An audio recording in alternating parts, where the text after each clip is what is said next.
Alhamdulillahi Rabbil Alameen, wassalatu wassalam ala Sayyid al-Mursaleen, amma ba'd. Sallallahu Nabi. Now we haven't done the name of Allah for a long time because we've been doing stories of the Prophets instead. We did Nuh alayhi salam, we did Hud, we did Yunus, and we did some from the Prophet sallallahu alayhi wasallam. And we're going to do those Prophets stories again properly. And we're going to put that on YouTube as well, inshallah. And we're going to complete the Prophet Seerah, the Meccan period and the Madani period, when we finish with the names of Allah. So we've got another name of Allah. The last name of Allah, if you remember, it's been a very long time. I don't think you're going to remember. What does Kareem mean?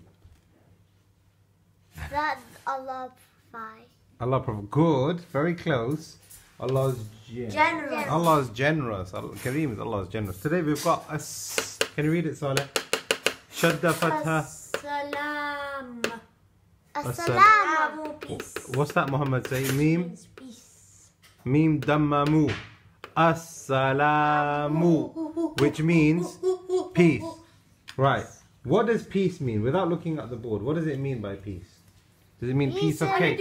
No. Peace and blessing upon you. Good. But then what does that mean? What does peace mean? Go on, Saleh.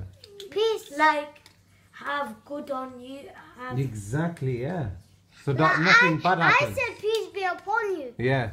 Yes. What does peace be upon you mean? That's my question. Oh. What Saleh said is peace means that when you say peace be upon you, or when Allah's name is peace, it means that Allah doesn't want anything bad to happen to you. Allah only just wants good to happen to you. Now, As-Salam is the name of Allah, subhanahu wa ta'ala. And it also means that Allah is one. And He is unique. There is nothing like Allah. Yeah, what does that mean in Arabic? Tawheed. Tawheed. And it means unique here that there is nothing like Allah. As-Salam means that Allah is one, there is nothing like Allah. He hasn't got any partners, so He doesn't have a mum. He doesn't have a son. He doesn't have idols. He just has angels. But does Allah need the angels? No. No, because Allah is As-Salam. Allah tells He has no partners. He tells the angels like He tells us. Like human beings. So Allah doesn't need the angels. The angels are not part of Allah. The angels are separate. They create. Allah is unique. Unique means He is by Himself and He is special. Allah. Number one. Number two, Allah has no partners. He doesn't need anything. So the angels are created. Humans are created. The Arsh is created. The heaven, Jannah is created. Jahannam is created. Allah doesn't need any of those things. That's what it means that He has no partner. But some people believe that Allah has a son. Some people believe that. Some people believe that Allah has a mum. Some people believe that Allah is inside everywhere, that Allah is inside the creation, Allah is everywhere. Some people believe that kind of stuff. We believe that Allah is As-Salam, and He is a peace, and He doesn't have any mistakes. There is nothing bad about Allah. So if Allah had a mum, we know that He hasn't got. If Allah had a mum, or if Allah had partners, if Allah had a son, would that be something good or would that be something bad? Bad. That'd be bad, because then that's not a proper God. Then that's not a proper Lord that we should be worshipping. We believe that there can only be one creator and everything else is created. Are you listening to what I'm saying? What did I just say? That everything else is created. That means Allah is As-Salam. Means that He is one. He is the creator. He is special. He has no partners. That's what makes Allah Salam, because He doesn't have any mistakes. And everything that He does, all of His actions, all of His words, all of the way that He treats people is wise and with justice. That He does it, and Allah, and the best way I can say is that Allah is very, very, very clever. And Allah is very, very, very fair. Now, when we know that Allah is clever and Allah is fair and Allah has no mistakes and Allah is good and nothing, and all the opposite of peace, like you were saying, doesn't apply to Allah. So what's peace again? What did you say peace was? That you want good for other people. Yeah. So then the opposite of all of that, Allah doesn't have. So when you want to be rude to other people, when you want to be bad to other people, when you want to treat people not nicely, Allah doesn't have any of those things, because Allah has no mistakes. Allah's actions, Allah's words, the way He treats people is all wise and just. It's all very clever and is very fair. What was your question now, Saleh? Like you said, quickly. Allah created the Arsh. Yeah. And the heavens, and it took 6 days. Yeah. Why could he just do in Oh, that's a very good question. Why did Allah take 6 days to make Jannah and Jahannam and the earth and everything? Because Allah subhanahu wa ta'ala wanted to show us that these things that He is creating is very, very important. That's the reason why. Everything else Allah just said, Kun fayakun. Allah said, be, come, exist, and it was. But we're talking about the name of Allah as-Salam and the way He treats people and the way He provides and the way everything is fair and everything is clever. Now, Allah is as-Salam and He wants us to have some of that salam. So we also need to be like we have no mistakes to the best of our ability. And we need to remove all of those things which are wrong in our actions, in the way we speak, in the way we treat people. And one of the biggest things that needs to happen is you need to have salam in your heart. What's salam then?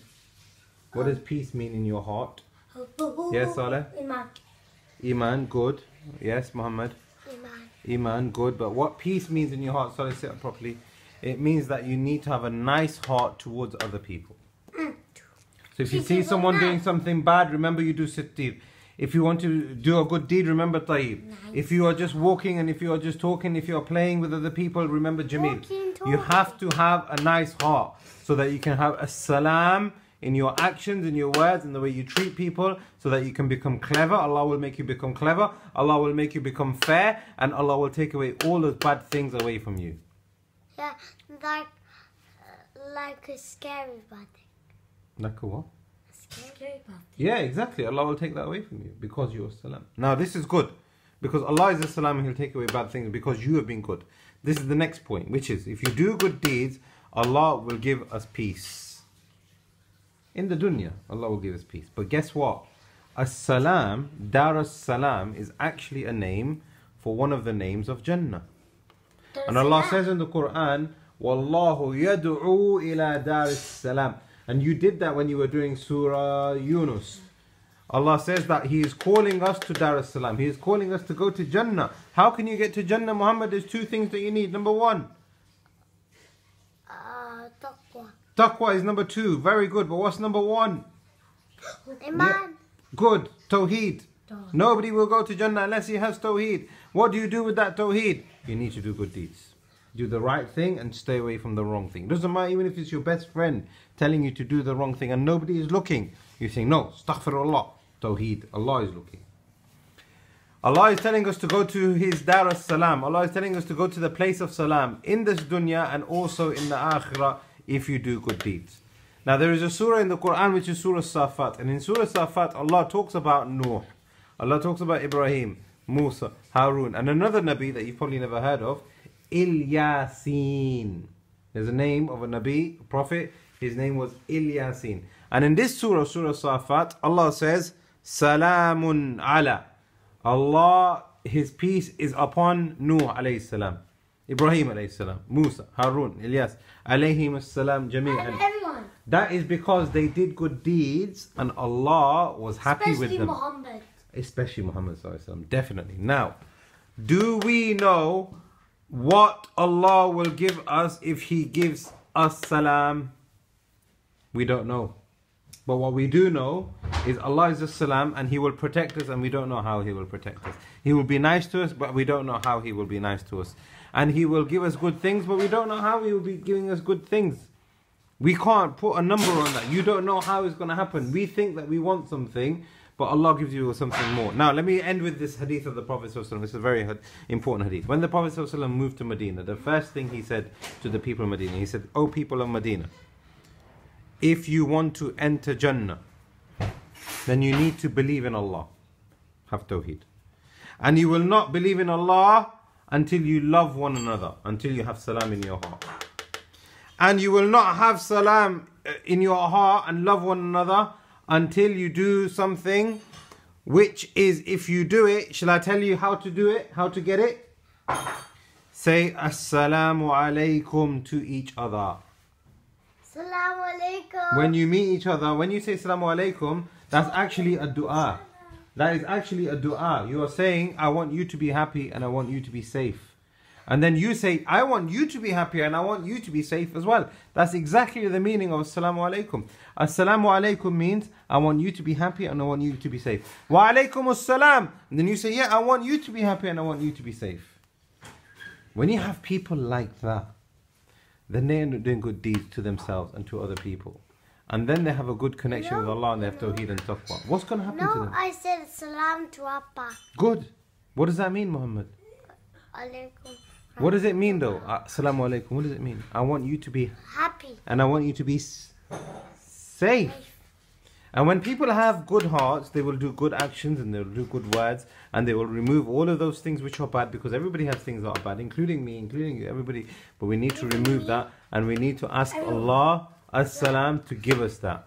This is why after the salah, the Prophet sallallahu alaihi wasallam used to say, Allahumma anta salam, you are peace and there is nothing bad about you.